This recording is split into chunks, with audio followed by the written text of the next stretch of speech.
प्राध्यापकाने विद्यार्थिनीशी अश्लील वर्तन केल्याचा प्रकार कोल्हापूरमध्ये घडलाय। कोल्हापूरमधल्या केआयटी महाविद्यालयातला हा प्रकार आहे। केबिनमध्ये बोलवून या विद्यार्थिनीसोबत अश्लील वर्तन प्राध्यापक सौरभ जोशीने केलं आणि आता त्याच्यावर गुन्हा नोंदवला गेलाय। कोल्हापूरमधील नामवंत केआयटी या महाविद्यालयामध्ये प्राध्यापकानं विद्यार्थिनीशी अश्लील वर्तन केलेलं आहे। प्राध्यापक सौरभ जोशी याने केबिनमध्ये विद्यार्थिनीला बोलवलं आणि तिच्यासोबत अश्लील वर्तन केल्याचा आरोप आहे। याआधी सुद्धा त्याने 4 ते 5 मुलींशी गैरवर्तन केल्याचं चौकशीतून समोर आलं। एका प्राध्यापकानं विद्यार्थिनीशी अश्लील गैरवर्तन केलेलं आहे। सौरभ जोशी असं या प्राध्यापकाचं नाव आहे।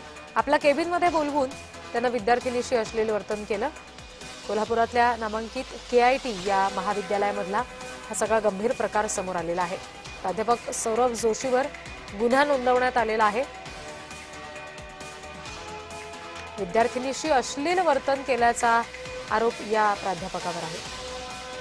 प्रतिनिधी अमर पाटील आपल्याला आणखी तपशील देतील। अमर, नेमका हा सगळा काय प्रकार घडला आणि आता गुन्हा नोंदवल्यानंतर काय नेमकी कारवाई झालेली आहे संबंधित प्राध्यापकावर? रेड्डी, कोल्हापुरातील सगळ्यात इंजिनिअरिंग मोठं कॉलेज असलेलं केआयटी कॉलेज आणि जुनं कॉलेज आहे, ज्या कॉलेजमध्ये विद्यार्थी आणि विद्यार्थिनी एकत्र कायम असतात।